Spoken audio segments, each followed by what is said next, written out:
રાષ્ટ્રગીત વંદે માતરમના 150 વર્ષ પૂર્ણ થવા નિમિત્તે ગુજરાત રાજ્યમાં વિશેષ કાર્યક્રમોનું આયોજન કરવામાં આવ્યું છે।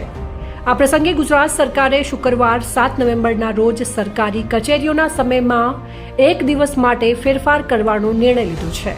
વડાલી સહિત રાજ્યભરની કચેરીઓ આવતીકાલે સવારે 9:30 વાગે શરૂ થઈને સાંજે 5:10 વાગ્યા સુધી કાર્યરત રહેશે।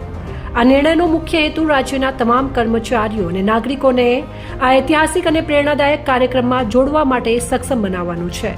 વંદે માતરમ જે રાષ્ટ્રભક્તિના ઉન્નત ભાવોને વ્યક્ત કરતું ગીત છે, તેના 150 વર્ષની ઉજવણી ગુજરાતભરના વિવિધ જિલ્લા મથકો પર થઈ રહી છે।